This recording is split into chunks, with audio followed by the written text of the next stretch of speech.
Tonight on West Michigan Week, we will discuss this historic presidential election, energy independence, with our guests Jay Hakes and Gleaves Whitney tonight on West Michigan Week.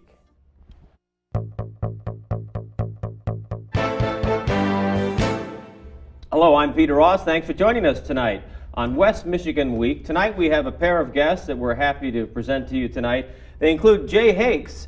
Jay is the director of the Jimmy Carter Presidential Library and Museum in Atlanta. Dr. Hakes, welcome. It's great to be here.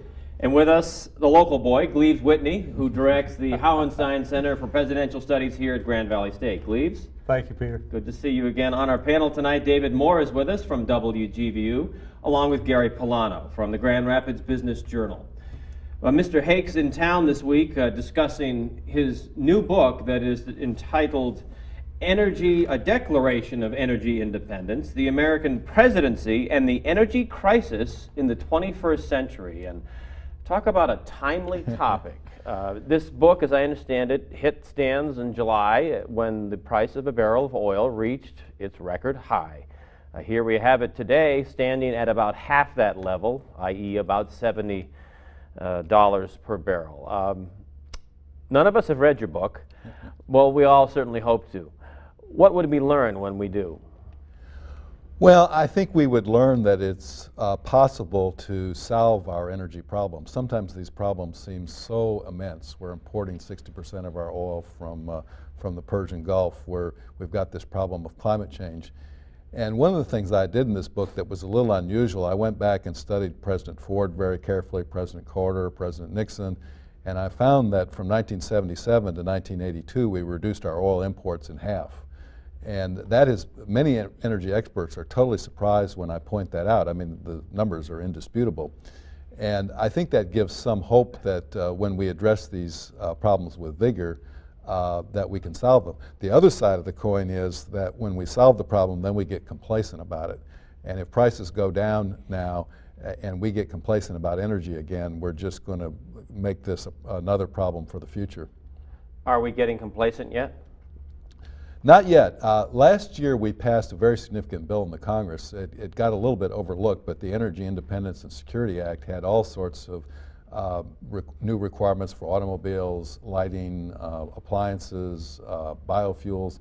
And so I think we've been addressing this with a much newer intensity the last year or so. And I don't think people are going to forget $4 gasoline for a while. And of course, it might get back to $4 in the not too distant future. Gleaves, what have you heard out of the two presidential candidates on this to make you think that either, if elected, would really be successful in reducing our reliance on foreign oil? Well, I think the most important thing is that we've gotten everybody's attention in this campaign, because nothing is more important when you consider all the ways energy impacts our economy, our national security, consumer prices. Everything is dependent on how we're doing with our energy policies, our supply, and the effects of our policies, the makers in Washington. So I'm pleased that both Obama and McCain are both putting energy at the forefront of their policies. It's going to intersect with a lot of other things that they do.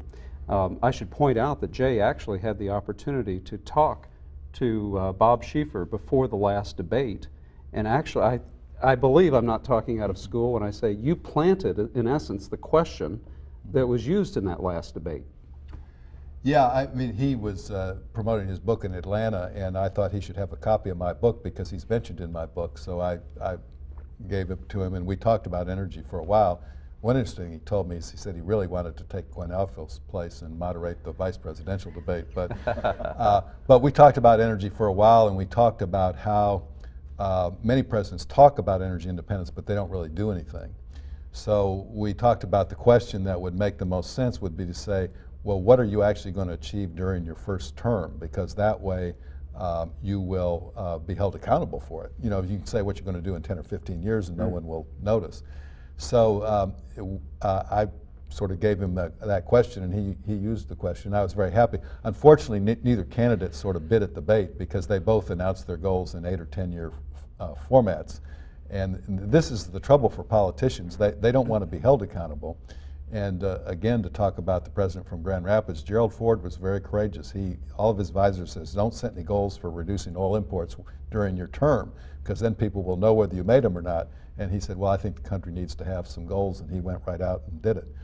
It didn't help him politically, but it was the right thing to do for the country. Dr. Hakes, the magnitude of the dependency on foreign oil, could you amplify that a little bit more? I know that's something that you've looked at.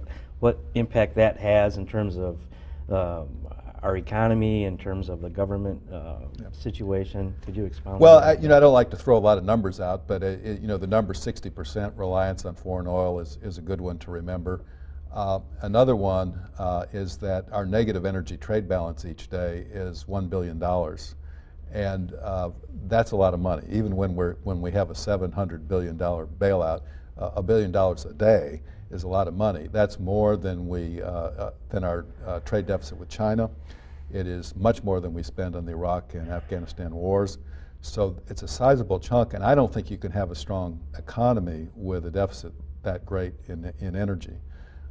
The other problem, of course, is a lot of this money ends up in the hands of petro-dictators, and also in some of the countries that are national security threats to us, whether it's nuclear weapons in Iran or terrorists who come from Saudi Arabia. So it's not in our national interest for such big sums of money to be flowing into that part of the world. The significance also has just the ramifications of, or the potential for solving the problem with some of the technology that is coming online is also something that you're very optimistic about moving forward. Is that the case? Yeah, if there were just sort of three technologies, I think most people are familiar with the hybrid electric cars like the Prius, and there's the Ford Escape, and a number of them on the market, and those are much more efficient. There's just starting to enter the market the new efficient diesel engines that meet the environmental regulations and are about 30% more efficient than gasoline combustion. And then for what you put in the tank, I think the most exciting new technology are the algae fuels. Mm-hmm. And the algae fuels aren't ready for commercial production yet, but I think they offer great promise. And unlike conventional ethanol, you can make gasoline, diesel fuel, and jet fuel from it. So I hope the next president will assign the Defense Department the job of doing the research and flying our entire Air Force on algae fuels. That'll increase our national security. Well, the candidates focus on energy and energy efficiency aside. All the preoccupation the American public has had the last couple of weeks with jobs, with the economy, with finances, has sort of tended to take our focus as people away from energy. It's obviously still very important. We continue to remember that despite, or other than a presidential policy, a lot of things individuals can do to save energy as well and be a part of things. I got a chapter on that, how to be a patriotic energy consumer. And if there's one tip I would say is you don't necessarily need to trade in all your equipment right now because it takes energy to produce new equipment. But at the point that you buy a new car, or the point you buy a new air conditioner, or you buy a new house, always try to get the most efficient one that's available at that point, because you're going to be driving that car or using that house for a long time. And the price of energy is going to trend up. And so the people who buy the official equipment are going to be better off, plus they'll be helping their country by making those kinds of choices. So that's my main tip for individuals. But there are a lot of things to do, and there are many books that are devoted just to that subject. The idea in a homeowner situation in particular, winter's coming, new windows and doors. There are energy tax credits for those to some extent. How much do you think the government has gone in terms of promoting incentives of that nature? Can they go further?